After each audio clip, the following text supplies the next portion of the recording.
11월 24일 말씀 묵상하겠습니다. 함께 기도하겠습니다. 하나님 감사합니다. 우리에게 말씀을 주셔서 감사합니다.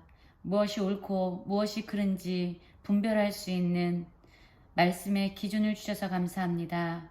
오늘도 주님의 말씀을 기준으로 거룩히 살아가는 우리 모두가 되게 하여 주시옵소서.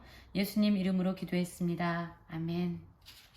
오늘의 말씀은 역대하 19장 4절부터 11절까지의 말씀입니다. 오늘도 말씀을 읽어보시고 개인적으로 묵상하는 시간 가지신 후에 우리 함께 말씀을 살펴보는 시간 갖도록 하겠습니다. 19장 4절입니다. 여호사밧이 예루살렘에 살더니 다시 나가서 브엘세바에서부터 에브라임 산지까지 민간에 두루 다니며 그들을 그들의 조상들의 하나님 여호와께로 돌아오게 하고 또 유다 온 나라의 견고한 성읍에 재판관을 세우되 성읍마다 있게 하고 재판관들에게 이르되 너희가 재판하는 것이 사람을 위하여 할 것인지 여호와를 위하여 할 것인지를 잘 살피라.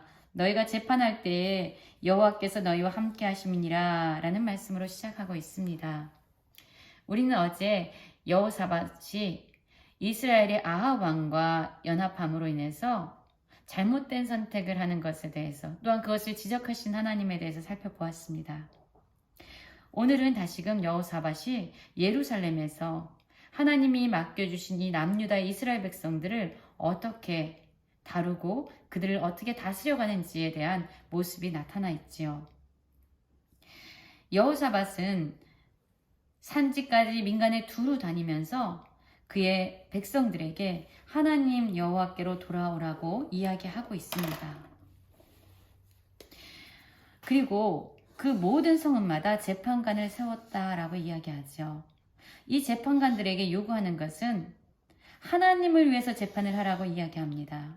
하나님께서 너희와 함께 하시기 때문에 사람의 눈을 의식하거나 사람을 향한 그런 마음으로 그것을 기준으로 삼는 것이 아니라 하나님을 경외하고 하나님을 의식하고 하나님 앞에서 재판의 기준을 삼으라라고 이야기합니다.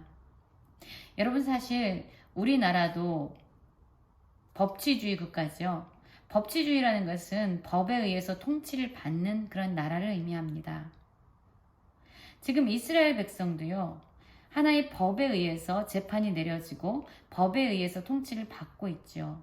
그런데 이 법이 무엇이냐가 문제예요. 바로 이 여호사밧은요. 그에게 맡겨주신 이 남유다, 이 모든 하나님의 백성들, 자신의 백성이기 이전에 하나님께서 그에게 허락하신 하나님의 백성들을 하나님의 말씀이라는 기준으로 그 법으로, 그 율법으로 백성들을 통치하기를 원했던 겁니다. 그래서 이 땅 가운데 진짜 하나님의 나라가 세워지고 하나님의 나라가 확장되어지도록 그는 격려하고 있는 것이에요. 그래서 지금 재판관들을 세우는데 그들이 재판하는 그 기준은 다른 것이 아니라 바로 하나님의 말씀이 되어야 됐고 하나님 면전 앞에서 드려지는 재판이 되어야 된다라고 얘기하고 있습니다. 사람을 두려워하라고 얘기하지 않고 오히려 여호와를 두려워하는 마음으로 행해라 라고 얘기합니다. 하나님은 불의함이 없으신 정의로우신 분이고 치우침도 없다라고 얘기하죠. 어떤 사람이 불쌍하기 때문에 그의 편이 들어주는 것이 아니라 또는 어떤 사람들이 자신에게 많은 뇌물을 가져온다고 해서 그들의 편을 들어주는 것도 아닙니다. 하나님은요. 어떤 치우침 없이 완전하게 공의와 정의로서 이 땅을 판단하시고 이 땅을 재판하시는 분이십니다. 이 땅의 진정한 심판자이시죠. 모든 것을 아시는 분이기 때문에 가장 공의롭게 가장 정의롭게 이 땅을 심판하실 수 있습니다. 우리 사람은 부분적으로 알고 부분적으로 예언한다라고 이야기하지만 하나님은 온전히 아시고 온전히 감찰하시고 전지전능하신 분이죠. 그래서 하나님을 두려워하는 마음으로 재판관들 역시 사람들을 판단하고 행해라 라고 얘기하고 있습니다.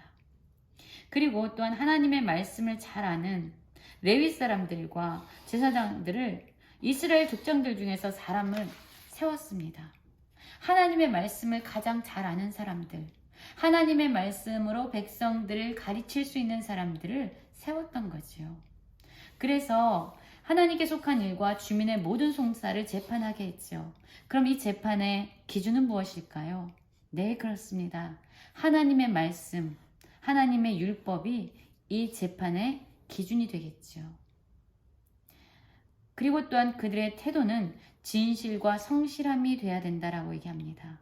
여호와를 경외하는 이 지혜를 근본으로 해서 그들의 재판의 태도는 진실하고 성심을 가지고 하나님의 공의와 정의를 이 땅 가운데 실현하라라고 얘기하고 있습니다. 그래서 어떤 송사를 하든지 여호와께 죄를 범하지 않게 해라. 여러분, 우리가 사람에게 죄를 짓기 전에 사실 우리는 하나님 앞에 먼저 죄를 짓게 됩니다. 다른 사람을 속이기 전에 먼저 자신 안에서 거짓된 자신을 속이는 일이 일어나지요. 다른 사람에게 악한 말을 하기 전에 먼저 내 마음 안에 그 악한 말을 가둬두고 있지요. 생각하고 있지요. 품고 있지요. 그런데 이런 악한 마음을 품기 전에 우리는 하나님 앞에 먼저 죄를 짓고 있는 것이죠. 그래서 하나님 앞에서는 그러한 태도가 가장 중요합니다. 하나님 앞에 정직하게 설 수 있을 때 우리 스스로에게도 정직할 수 있고 다른 사람들에게도 정직할 수 있습니다. 하나님 앞에 죄를 짓지 않는 재판을 하게 되면 자기 스스로에게도 떳떳할 뿐만 아니라 그 정직하고 그 공의로운 심판을 다른 사람에게도 행할 수 있는 것이죠. 그래서 이 여호사밧은 여호와께 속한 모든 일에 대제사장 아마랴를 그들로 하여금 다스리게 하고, 또한 왕에게 속한 모든 일은 유다 지파의 어른 이스마엘의 아들 스바야가 다스리고, 레위 사람들로 하여금 하나님의 말씀을 알고 가리키는 사람들로 하여금 관리가 되게 했습니다. 여러분, 오늘 말씀을 살펴보면은 여호사밧은 진정 하나님만이 이 남유다 이스라엘 백성의 진정한 왕이 되십니다를 고백하고 있는 그런 모습을 살펴볼 수 있어요. 그리고 그의 모든 행위는 바로 하나님을 경외하는 마음에서 시작된 것이지요. 하나님의 왕권을 인정하면서 그 하나님께서 부르신 대로 대리 통치자로서 자신의 사명을 감당하고 있습니다. 그래서 그에게 맡겨진 나라가 온전히 하나님의 뜻과 하나님의 말씀과 하나님의 율법을 기준으로 해서 통치되어지고 하나님의 법으로 다스려지길 원했던 거지요. 여러분, 우리나라의 재판관들 또한 우리나라의 법을 세우는 사람들을 위해서, 우리나라의 법 제도를 위해서 우리는 기도해야 합니다. 우리는 법에 의한 통치를 받고 있는 그런 나라예요. 그래서 이 법이 세상의 법이 아니라, 치우친 법이 아니라 바로 하나님을 두려워하면서 하나님의 말씀이 기준이 되어지는, 하나님을 경외하면서 근본이 되어지는 법이 이 땅에 세워지길 위해서 우리는 기도해야 합니다. 그래서 이 땅에 진정 하나님의 나라가 이루어지는, 하나님의 말씀이 기준이 되어지는 그런 거룩한 나라가 되도록 우린 다 함께 기도해야 합니다. 이 일을 위해서 한마음으로 기도하는 모든 성도님들, 그래서 이 나라가 하나님의 나라로 세워지는 그 일에 동참하는 모든 성도님들 되시기를 간절히 기도합니다.